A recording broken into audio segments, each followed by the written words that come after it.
Le Rav Shlomo Atlan, venu de Montréal, va vous présenter la puissance des lettres d'après la Kabbale. Bezrat Hashem, Bezrat Hashem. Na'aleh v'natzliach. Alors, merci à tous et à toutes d'être ici pour Bezrat Hashem partager les secrets de la Torah transmis par nos sages. Déjà, avant tout, soyez les bienvenus, Baruch haba lekulam. Alors, est-ce que vous pouvez nous dire d'où viennent ces lettres? Est-ce que c'est l'œuvre de Dieu ou des sages d'Israël? Oh, très très bonne question. Nous voyons que les otiyot, ça veut dire les lettres de l'alphabet, viennent du En Sof. Le En Sof, on ne voit pas le curseur, que le premier mot qui est en haut, c'est l'infini. Hashem Yitbarach a créé, Dieu a créé le monde et tout son contenant avec les lettres.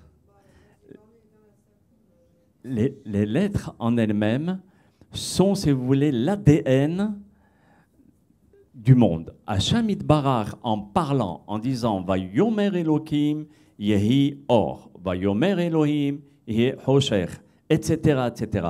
Par la parole, la lettre s'est créée et le monde avec.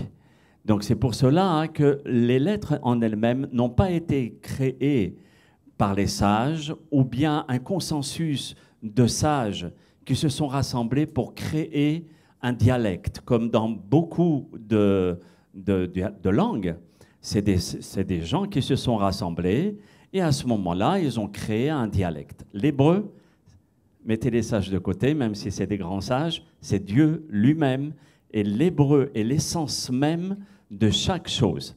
Maintenant, lorsqu'on voit par les lettres, il y a aussi les nekudot, ça veut dire les voyelles, qui elles aussi parlent. Lorsque nous avons un A comme ça, ou bien un A comme ça, ou bien un E comme ça, qui est la miséricorde, ou bien un E comme ça, qui est l'infini, ça change complètement le mot, et automatiquement, si je peux m'exprimer ainsi, l'ADN de chaque chose, ainsi que l'être humain, ce sont les lettres. C'est pour ça que les grands kabbalistes étaient capables de soigner n'importe quelle maladie en écrivant un kamiya, ça veut dire un texte, et le donner aux malades.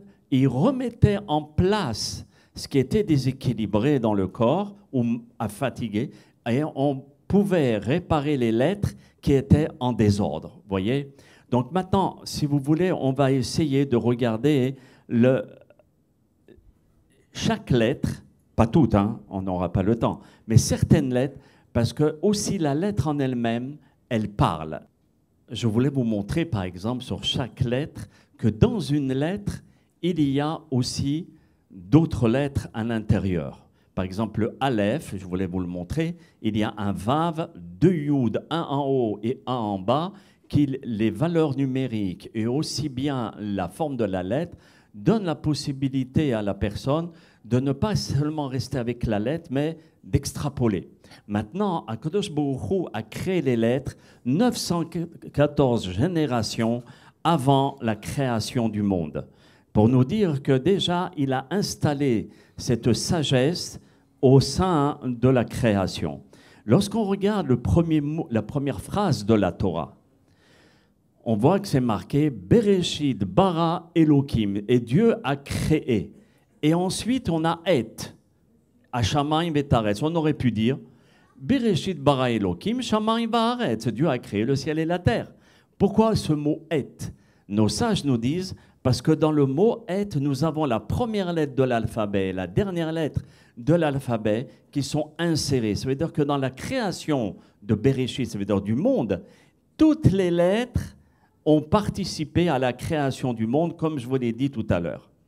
Maintenant, lorsque on voit la lettre, la forme de ça veut dire le mot lettre, la lettre, on le dit en hébreu « hot ». Eh bien, « hot », c'est tout simplement deux lettres, la première lettre de l'alphabet et la dernière lettre de l'alphabet, qui sont tenues par la lettre du milieu en bleu, qui est le « vav ». Le « vav » en hébreu veut dire un crochet.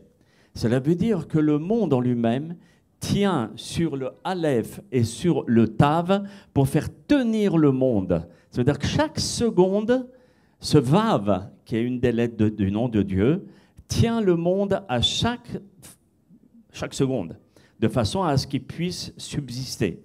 Lorsque l'on voit aussi chaque lettre, il faut considérer que chaque lettre a aussi, à l'intérieur de chaque lettre, d'autres lettres. Et vous pouvez nous donner un exemple par rapport au couple, à l'homme et à la femme, sur les lettres? Ah, Be'ezrat Hashem Yitbarach. Comme les lettres, elles parlent, donc nous savons très bien que le mot homme en hébreu se dit ish. Waouh, vous êtes blindés, vous êtes forts là. Hein? Attention, j'ai affaire à des professionnels. Et isha, c'est une femme. Lorsqu'on remarque ces deux mots, vous voyez, ish et isha, nous avons remarqué que les lettres en rouge, ce sont les mêmes lettres. Et, d'accord, Aleph, Shin. Ce qui est différent, c'est le Yud chez l'homme et le He chez la femme. Deux explications, mes chers amis. Le Yud dans la Kabbalah, c'est avec cette lettre-là, aussi petite et aussi infime soit-elle, que le monde a été créé. Avec les lettres, mais dans le Yud, nous avons toutes les lettres à l'intérieur. Et si vous remarquez que dans chaque lettre, il y a des Yud. Le Aleph, il y a un Yud, le Bet aussi, le Gimel, de partout, il y a des Yud. Et ces petites lettres, vous voyez, c'est comme l'informatique, c'est tout petit, et à l'intérieur, il y a des mondes. Alors ça, c'est le Ish. Il a été créé avec la lettre du monde supérieur. Et Isha, qui veut dire une femme, le mot qui est en bas, c'est la lettre He. Le He, c'est le monde ici-bas. C'est pour cela que la femme a plus les pieds sur terre que l'homme, qui lui, il est un petit peu dans les ananim.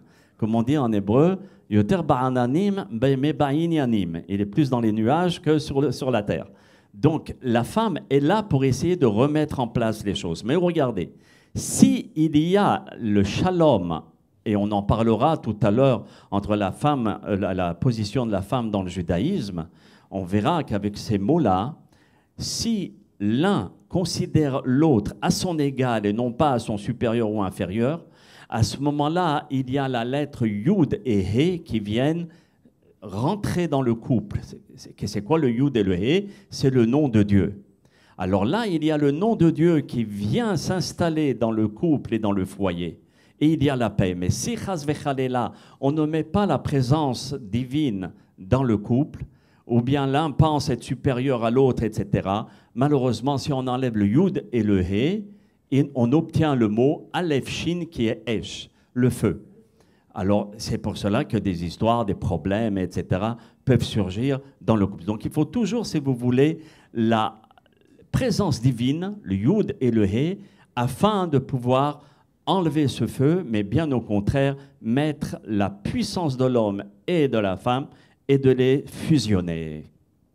Vous pouvez nous donner l'explication de la présence, enfin, on se rend compte dans tous les moments clés de la vie, la Mila, le Shabbat, le mariage, il y a toujours la présence d'un verre. Est-ce qu'il y a une explication pour ça? Alors, il est vrai que dans chaque circonstance, vous avez remarqué, dans un mariage, le Rav, il prend la coupe de vin et il bénit le couple. C'est une très bonne question. Parce que le fait d'avoir un réceptacle, c'est afin de faire descendre les forces qui sont là-haut, au-delà du monde matériel, de les faire descendre et de pouvoir en profiter et de les dispatcher autour de moi. Donc automatiquement, le mariage, le Rav va essayer de fusionner. C'est quoi le mariage? Le mariage, on est dans une salle d'opération. Le Rav va fusionner les deux âmes, l'âme féminine et masculine. Et à ce moment-là, il va les fusionner. À travers quoi ce verre, et on va voir tout à l'heure plus de détails, afin de pouvoir descendre le potentiel et la force, afin que ce couple puisse exister dans le shalom, dans le nachat, d'avoir des enfants, et etc. Donc ça, si vous voulez, c'est le verre en lui-même. Mais maintenant, comment on dit un verre en hébreu? Kos. Alors, regardons un petit peu la définition de kos. Alors, le verre en lui-même, c'est un beau verre, ça, hein? Donc, le verre, je vais le tenir sur ma main de cette manière, al-pi Kabbalah, parce que la main, quand on la tourne de cette manière, on forme la lettre Kaf, qui est la soumission. Je me soumets au Créateur, le maître du monde. Et le vers en lui-même forme la lettre Vav, qui est donc le Kaf. Vous savez que toute lettre a une valeur numérique. Donc le Kaf, c'est valeur numérique 20. Et le Vav, valeur numérique 6. Automatiquement, on a découvert indirectement le nom de Dieu, qui est de 26, Yud Kei Vav Kei, qui est de 26. Mais maintenant, essayons d'approfondir un petit peu plus le Kos. Regardez. Kos, qui se dit en hébreu, ça a la même valeur numérique que 86, qui est le nom de Dieu de Elohim. C'est avec ce nom-là, qui est le nom de la rigueur, de la discipline, et c'est avec ce nom-là qu'on dit Bereshit bara Elohim et Hashamayim et Haaretz. Donc c'est le premier mot, c'est pour dire que le mot Kos, à l'intérieur de lui, il a la force et la puissance d'Hachem. Alors, tout le monde va me dire, mais c'est pas possible, vous vous trompez là dans les calculs, c'est pas possible, parce que c'est 86, mais le nom de Dieu, c'est Elohim. Donc c'est la rigueur. Pourquoi mettre la rigueur dans la bénédiction? Eh bien oui, il faut une certaine discipline et une rigueur de façon à faire descendre les forces de là-haut pour les mettre sur terre. Et cette discipline-là, c'est en prenant un vin cachère avec un verre qui a été trempé dans le mikvé, etc., de façon à faire descendre la bénédiction sur le couple, ou bien après la mila, ou bien pour le kiddush, etc. Maintenant, le mot kos, vous savez, dans la Kabbalah, qu'est-ce qu'on fait? On prend chaque lettre et on va la décortiquer. Ça s'appelle cheshbon bemilouï. Vous voyez, la première lettre, c'est un kaf. Eh bien, on va écrire le kaf en entier. Ensuite, le vav, eh bien, vav. Et sa mère. Oh, donc on va s'apercevoir que le kaf, il n'a plus seulement la valeur 20, mais 100. 80 plus 20. Ensuite, vav et vav, c'est 6 et 6, donc ça nous donne 12. Et sa mère, c'est 60 plus 40 plus 50, plus 20, excusez-moi. Donc c'est 120.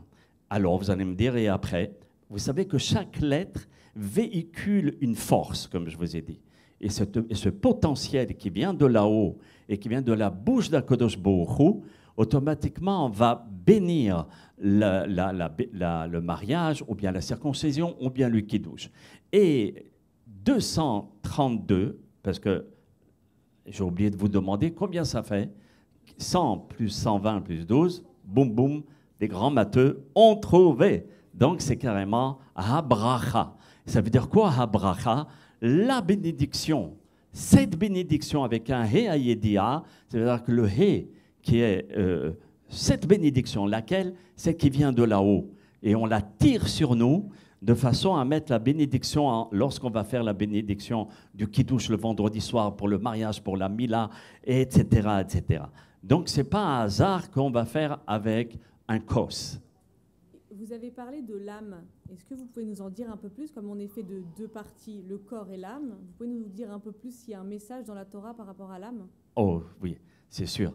L'âme en elle-même, on sait tous que l'homme vient d'une certaine partie, ça veut dire que c'est une seule âme. Tout à l'heure, on en parlera aussi. C'est une seule âme, et cette âme-là a été divisée en deux. Une partie est partie chez madame, et l'autre chez monsieur. Mais dans l'âme en elle-même, il y a, si vous voulez, lorsqu'on vient au monde, nos parents vont nous donner un prénom. Ce prénom, ce n'est pas un prénom du hasard. Ça a été dicté par le grand boss. Le grand boss là-haut va dire, voilà mon fils ou ma fille, et c'est surtout la maman, à ce moment-là, on va lui donner le Ruach HaKodesh, une sorte de prophétie, afin de savoir quel est le prénom de cet enfant. Et comme on verra, quel prénom? L'âme qui va descendre, elle a un prénom. Lorsque nous avons des prénoms, c'est par le prénom de l'âme qu'on nous appelle. Moi, je m'appelle Shlomo, c'est mon âme qui s'appelle Shlomo. Un homme s'appelle Meir, aussi, c'est son âme qui s'appelle Meir, etc., etc. Donc, la maman va avoir une sorte de prophétie, à savoir quel est le prénom de cette âme-là. Maintenant, lorsqu'on va regarder le mot âme, d'accord, Neshama, vous voyez, Neshama, ça veut dire l'âme. Regardez bien les lettres. qu'est-ce qu'on regarde, qu'est-ce qu'on remarque? Au milieu, nous avons Shin Mem, le Shem. Ça veut dire le Shem qui veut dire le nom. Dans la Neshama, il y a le prénom qui est à l'intérieur même de l'âme. Donc ce n'est pas un hasard si nous avons le prénom que nous véhiculons. Et le Nun qui est ici, qui a pour valeur numérique 50. C'est les 50 niveaux de la compréhension. Pourquoi Moshe Rabbeinu est parti de ce monde au Har Nebo? Nebo, c'est une montagne, mais Nun Bo. Là-bas, il a atteint les 50 niveaux. Nun, 50 niveaux de la compréhension. Et le He, qui est la force d'Hachem, de Yud, Ke, Vav, et ensuite le He. Donc, à l'intérieur même de la Neshama, Akadosh Baruch Hu a insufflé le Shem, c'est-à-dire le prénom, et automatiquement, la personne va être aidée par l'âme afin d'accomplir sa mission sur Terre. Maintenant, qu'est-ce que c'est la mission sur Terre? Ça, c'est une autre conférence en soi. Est-ce qu'il y a une explication sur le fait que dans certains mots, il y a un Aleph devant le mot? Alors, ce n'est pas une règle générale, mais généralement, quand nous voyons qu'il y a le Aleph qui représente la lettre d'Akadosh Baruch Hu, ça veut dire le Aleph, il ne se prononce pas. C'est seulement la voyelle qui est dessous qui se prononce. Il n'existe pas. Comme Hachem est muet. Vous voyez, cette lettre-là aussi est muette, comme Hachem. Donc elle a une très très grande signification, la lettre Aleph, parce que indirectement, elle représente la présence de l'infini dans le mot. Regardez un exemple. Lorsqu'on veut écrire le mot lumière, qui est le premier mot en haut, or, la lumière, automatiquement nous avons un Aleph. Et je ne peux pas m'étendre pourquoi entre le Ayin et le Aleph, Bezrat Hashem, dans d'autres conférences, il y a une différence de 69, parce qu'il y a 69 lumières qui sont éteintes par rapport à or qui veut dire la chair. Au moment où il y a eu la faute d'Adam et Ève, il y a eu 69 lumières qui se sont éteintes, qui a enlevé la lumière de Adam et Chava, Adam et Ève, et a mis à la place cette peau. Et si vous remarquerez, cette peau, c'est le coup de tampon du serpent. Vous regardez, quand on prend de l'âge, automatiquement, cette peau devient comme un petit peu la peau du serpent. Donc, c'est ça. Un deuxième exemple, lorsqu'on regarde le terme Adam, qui veut dire un homme, il y a un Aleph avant. C'est de la dimension spirituelle dans l'être humain. Après, nous avons Ahava. Ahava, qui est le deuxième mot, qui veut dire l'amour. Encore un Aleph. Et Emet, il y a aussi un Aleph, la vérité. Maintenant, lorsqu'on remarque le terme Adam, vous voyez, si on enlève le Aleph, qui est la dimension spirituelle, si on l'enlève, qu'est-ce qui se passe? On a seulement le mot dam, le dam qui veut dire le sang. Automatiquement, on a enlevé la dimension spirituelle pour laisser seulement le sang ou bien le matériel. Alors, il faut absolument cette dimension spirituelle dans la personne. Maintenant, un deuxième exemple, l'amour. Ahava. Un vrai amour, il faut qu'il soit basé sur la Torah, pas un amour intéressé ou etc. Donc, vous enlevez, s'il y a le Aleph, la présence divine dans l'amour, et donc des principes qui sont clairs, nets et précis, il y a de l'amour. Vous l'enlevez, ça fait Hava. Hava, ça veut dire prends, prends, donne, donne, donne, donne. Et donc, on est là seulement pour prendre. L'autre n'existe pas. Je véhicule en circuit fermé, malheureusement, et automatiquement, je ne pense qu'à ma personne. Pourquoi? Parce que le Aleph a disparu. Alors, automatiquement, je suis dans un processus d'intérêt. Comment je peux avoir intérêt à droite et à gauche, etc. Pareil, émettre la vérité.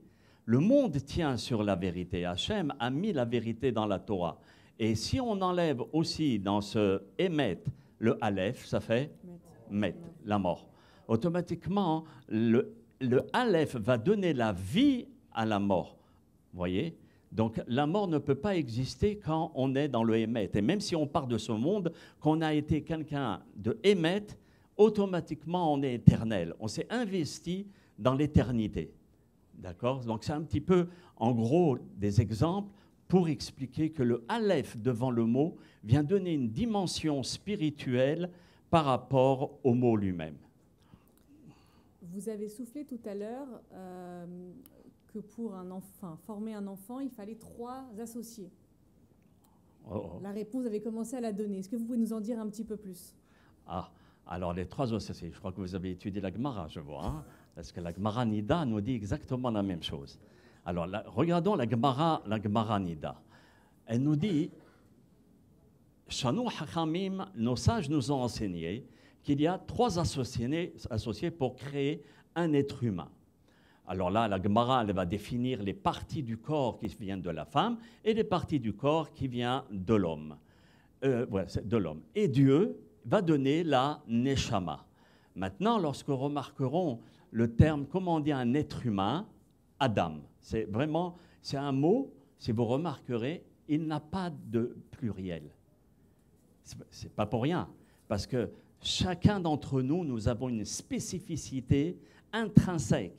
Nous avons une personnalité qui nous est propre. On peut ressembler à l'autre, mais on n'est pas l'autre. On a chacun une mission, chacun un potentiel, etc. Et lorsque vous remarquez le terme, comme je vous ai dit tout à l'heure, Adam, Aleph, Dalet, Mem, vous voyez, à droite, les 4 lettres. Aleph, on avait dit que c'était la dimension spirituelle. Ensuite, le Dalet a pour valeur numérique 4.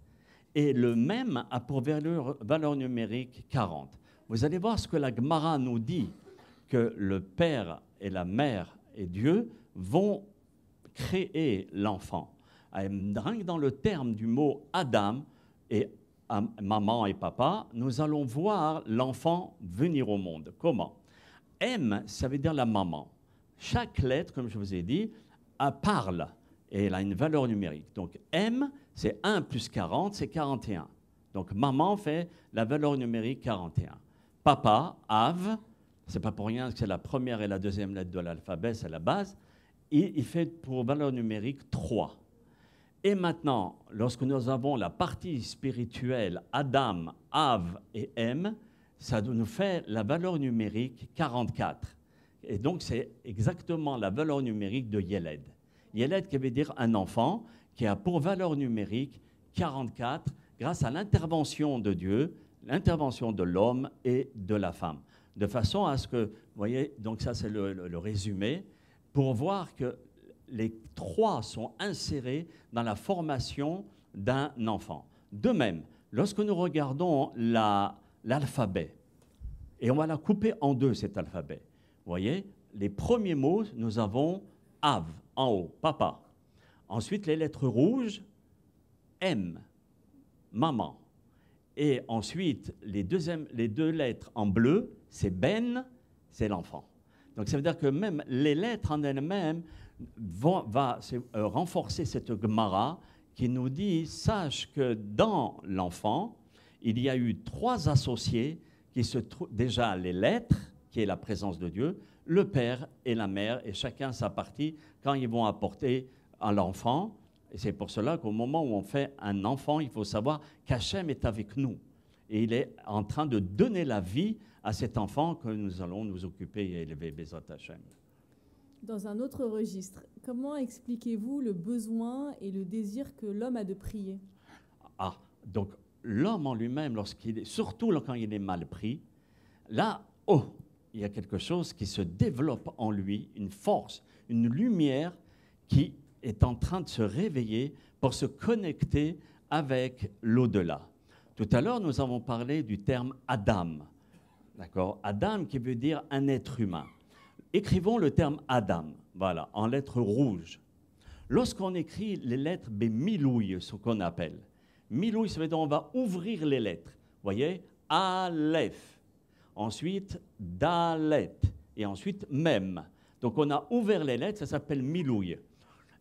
Est-ce qu'on peut trouver un mot à l'intérieur de ces lettres bleues qui vient du mot de Adam? Mais avant que vous allez me donner la réponse, regardez le Aleph, qui est la dimension d'Hachem, mais aussi de Adam. Dalet, qui est le dibour, la parole, et le même qui est l'action. C'est-à-dire les trois sont réunis dans l'homme. Quelqu'un qui n'agit pas, ça ne va pas. Quelqu'un qui ne s'exprime pas, il y a quelque chose qui ne fonctionne pas. Donc, mais maintenant, dans Adam, il y a ce potentiel des lettres bleues. Et qu'est-ce que nous découvrons dans les lettres bleues? Mit, pa, lel. Je vais m'approcher. Mit, pa, lel. Les sages de la Kabbalah nous disent, à l'intérieur de toi, tu sais prier. Tu n'as pas besoin de prendre des cours de prière. À l'intérieur, tu sais t'adresser au Créateur. Fais-toi confiance et tu vas voir comment tu peux t'adresser au Créateur avec facilité. Comme nos grands-mères. Moi, je me souviens, quand j'étais petit, ma mémé, ma mamie, elle était aveugle et elle mettait la main sur la mezouza, puis elle parlait en arabe et elle parlait, elle priait. Et de là, j'ai appris à aussi prier, mais d'une façon simple. Sois toi-même. Sois vide, exactement ce qu'il y a à l'intérieur de toi, et parle-lui à ton Créateur comme un enfant qui parle à sa maman, comme un ami. Et ça rapproche, si vous voulez, l'être à son Créateur. Automatiquement, nous avons le terme mitpalel, comme je vous l'ai expliqué, d'accord, mitpalel, qui veut dire la prière qui est insérée à l'intérieur de chacun d'entre nous. Donc, on n'a pas besoin de prendre des cours de prière. Hein. Il faut seulement dire, je vais m'exprimer comme je suis et au niveau que je suis, parce qu'il n'y a pas de niveau, et automatiquement, je m'adresse à papa. Pas seulement le créateur du monde, mais mon père. C'est bon? Merci. Pourquoi la Torah commence par un bet et pas par le Aleph, la première lettre de l'alphabet? Tout le monde s'est posé cette question. Hein? Pourquoi ce gros bet qui est juste avant l'alphabet, etc. Alors, voilà mon fameux bet. Alors, la Torah, nos sages nous disent, parce que dans le bet, nous avons ici une fermeture. Ici, une fermeture et ici, une fermeture. Comme si la Torah est en train de nous insinuer, n'essaye pas de comprendre qu'est-ce qui s'est passé là-haut, qu'est-ce qui s'est passé en bas, et qu'est-ce qui s'est passé avant la création du monde, etc. Et où était Dieu, et qu'est-ce qu'il faisait, etc. Et de rentrer dans la tête de Dieu. Ça, reste à ta place. Donc ça, c'est la lettre bête en elle-même. Et elle commence même l'alphabet. Mais pourquoi la Torah commence par la deuxième lettre de l'alphabet? D'accord? Comme Bereshit, avec un gros bête, pour dire, va, fonce. N'essaye pas de savoir qu'est-ce qui s'est passé avant et commencer à philosopher et te perdre dans la philosophie. Fonce et avance dans le monde. Et essaye à ton tour de construire et d'avancer. Donc ça, c'est le terme Bereshit, qui veut dire au début. Maintenant, le Midrash Rabbah, dans cette référence que je viens de vous rapporter, il nous dit, la Ma Patach, il pose cette question, pourquoi Akadosh Baruch Hu a créé la Torah en commençant par la lettre Bet? Parce que le Aleph commence par le mot Arour, maudit. Et Bet commence par la lettre Barour, comme vous voyez en bleu. Donc le monde doit être construit sur la bénédiction. C'est pour cela que c'est très important d'avoir la bénédiction dans la bouche. Regardez nos ancêtres. Ils nous bénissaient, ils passaient leur temps à se bénir, leur temps à nous bénir. Et c'est comme ça que Baruch Hashem, nous avons réussi. Donc il faut avoir la bénédiction comme Dieu a voulu mettre la bénédiction dans sa Torah et dans la vie. Maintenant, nous voyons dans la Torah, il y a ce terme qui est le Emet. D'accord? Justement, au sujet du Emet, à part la Emouna qu'on a tous et qui est fondamentale, comment on peut être sûr que la Torah est basée sur le Emet, sur la vérité? Est-ce qu'on a des indices? Alors, on va tâcher, Be'ezrat Hashem, d'essayer de voir comment la Torah, elle peut être Emet. Il y a des gens qui ont essayé de démonter la Torah en disant « mais non, c'est basé sur le mensonge, etc. » Il y a un grand rave, c'est Rabbi Yaakov Baal HaTurim, c'est le fils du Rosh. Et lui, son père lui a dit, le Rosh lui a dit, « Mon fils, tu t'es seulement attardé dans les lois. je voudrais que tu puisses écrire un commentaire sur la Torah, les 5 livres de la Torah, avant de partir dans les commentaires halachiques. Le fils, Rabbeinu Asher, s'est assis la nuit et a écrit tous les commentaires de toute la Torah. C'est rien que des valeurs numériques. Combien de fois ce mot est dans la Torah et qu'est-ce qu'il fait dans un autre contexte et pourquoi il est dans un autre contexte et celui-ci dans ce contexte. Quelque chose de génie. Et il l'a fait en une seule nuit. Peut-être c'était une nuit d'hiver, mais je peux garantir, même si c'est une nuit d'hiver, c'est du costaud. C'est du costaud. Donc lui, il va nous dévoiler que la Torah, elle est basée sur le Emet. Alors, parce que le tampon d'Akadosh Baruch Hu aussi est Emet. Voyez. Alors, le Gaon de Vilna nous dit, nous apporte le verset qui nous dit Rosh Devarecha Emet. Tout les prémices de ta bouche, ça veut dire la création du monde, est basée sur le Emet. Nos sages nous disent que le tampon, comme je viens de vous le dire, c'est le Emet. J'essaie d'accélérer parce que je vois la montre avancer plus vite que moi. La Kabbalah nous dit que chaque jour de la création, Akadosh Baruch Hu a créé, a mis en place, pas à créer, parce qu'ils ont été créés, comme on a vu tout à l'heure, 974 générations avant la création du monde. Donc le premier jour, Akadosh Baruch Hu a créé 3 lettres, Bet, Gimel, Dalet. Le deuxième jour, He, Vav, Zayin, etc., jusqu'au Shabbat qui est en bas, le Resh, le Shin et le Tav. Maintenant, ça c'est en commençant les lettres à partir de Bet. Mais si on commence, d'accord, donc le Emet, comme je vous ai dit tout à l'heure, qui veut dire la vérité, quand on va regarder le Emet, mais qui est écrit en Gamatria Ktana, ça veut dire on enlève tous les zéros. Parce que normalement, Emet, c'est 1 plus 40 plus de 400. Alors 441, si on enlève, d'accord, donc ça nous fait 9. D'accord ? 4, 4 et 1. Ça nous fait 9. Ça s'appelle la valeur numérique petite. Alors, le Baal HaTurim nous dit à chaque fois quand nous allons regarder la création du monde en commençant avec la lettre Bet, on obtient toujours le chiffre 9.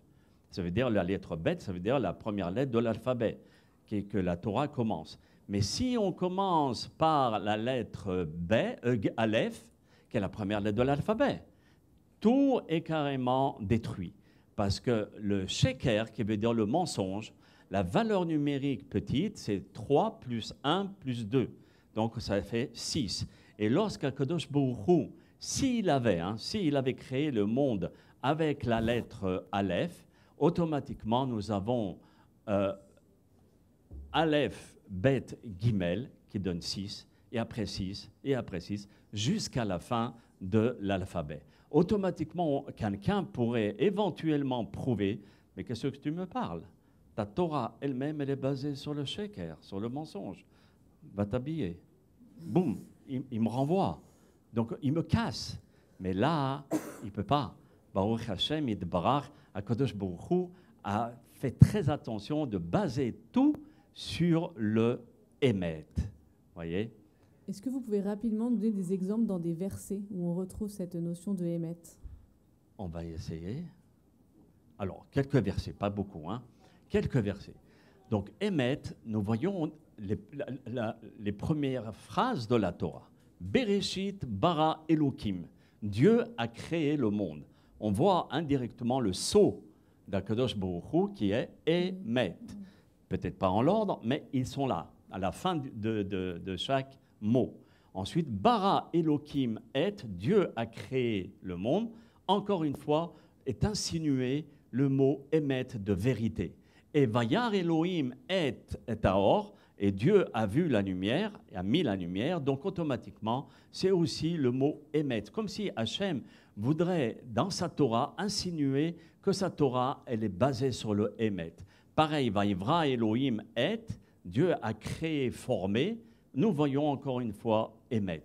Et Bara Elohim la'asot, Dieu a créé pour que l'homme puisse agir, l'action, encore une fois, le sceau d'Hachem est insinué à l'intérieur. Dans les voyelles, il y a aussi un message. Vous voyez, Le shuruk en lui-même, c'est cette voyelle-là. Ça veut dire après le aleph. Il y a un point qui veut dire le ou. Maintenant, le frère, excusez-moi, de Rabbeinu Betzalel, qui est le frère du Maharal de Prague, il va découvrir quelque chose de très, très, très remarquable. Il va dire, regarde, lorsque tu vas regarder le mot shuruk, vous enlevez les vaves pour ne pas lire le mot en entier. Ça veut dire, quand vous regardez shuruk comme ça, voilà, shuruk, c'est les mêmes lettres que sheker. C'est pour cela que dans la Torah, la première phrase qui mentionne la création du monde, il n'y a pas cette voyelle. Regardez, Bereshit, Bara, Elohim, Et Hashamayim, Bet Haaretz, il y a toutes les voyelles, sauf le shuruk. C'est-à-dire on ne donne pas la place au mensonge de mettre son grain de sel dans la création du monde et dans le tampon d'Hachem Yitbarach. Donc, c'est pour cela qu'Hachem n'a pas voulu baser son monde sur le sheker. Il y a aussi un très grand rave qui s'appelle le Rabbi Aaron Rahata, où dans son livre là-bas, il nous rapporte qu'avant, dans la création du Adam, d'accord, l'être humain, Adam, c'est Aleph, Dalet, Mem. Qu'est-ce que vous remarquez dans ce terme-là? Dans ce terme-là, vous remarquez Adam. Alors, Atem Keruim Adam. C'est un verset de la Gemara Yebamot. Il y a même une grande histoire avec Rabbi Yonatan Apshi, le prêtre, en disant pourquoi vous êtes des Adam et nous, on n'est pas des êtres humains. Il leur a dit, regardez, Atem Keroim Adam, cela veut dire que nous, les Bnei Israël, on s'inquiète sur n'importe quel juif qui se trouve dans le monde, ce qui n'est pas nécessairement votre cas. Deuxièmement, Atem Keroim Adam, Atem c'est quoi? Exactement les mêmes lettres de Otiot Emet. C'est-à-dire que vous, le peuple d'Israël, vous devez tout faire pour être des Adam, défendre le Emet et être dans la vérité et de ne pas déformer les choses. D'accord? Maintenant, le Ben Ish Chai, c'est ce grand maître Rabbi Yosef Chaim de Bagdad, lui va nous dire, regarde, le monde a été créé avec les lettres. Nous avons combien de lettres dans l'alphabet? 22, Hazak. Donc, les 22 lettres de l'alphabet, lorsqu'on va regarder la Torah en elle-même, Bereshit, Bara, Elohim, et Hashamayim, et Haaretz, qui est la première phrase de la Torah, eh ben, on observe aussi la valeur numérique de 22. Pour dire que les 22 lettres de l'alphabet ont servi à la création du monde. Et c'est les lettres qui vont parler pour pouvoir nous-mêmes nous alimenter afin d'avancer avec cette puissance qui est la puissance d'Hachem. Est-ce que vous pouvez nous parler de la place prépondérante du candélabre que nous avons? Le candélabre. 2 minutes, le candélabre. Alors là, c'est très, très beau. Vous savez que le candélabre, on voit le symbole du candélabre est de partout. On parle, c'est un des symboles du peuple juif. Derrière ce symbole, je voudrais vous présenter qu'est-ce qu'il insinue, le candélabre, mis à part sa lumière, mis à part le fait qu'il se trouve au Vatican, selon des textes qui ont été écrits et des sages l'ont vu. Et maintenant, la largeur de la menorah, c'est-à-dire du candélabre, fait 12 tfachim. De là à là, c'est 12 tfachim, qui est une mesure de la Torah. C'est en rapport avec les 12 constellations du monde. C'est-à-dire que les 12 constellations reçoivent leur lumière par ce fameux candélabre. Vous allez me dire maintenant comment on fait pour avoir cette lumière qui n'existe plus à travers les lumières de Shabbat. Lorsque maman allume ses nérodes de Shabbat, elle nourrit aussi le monde et les 12 constellations.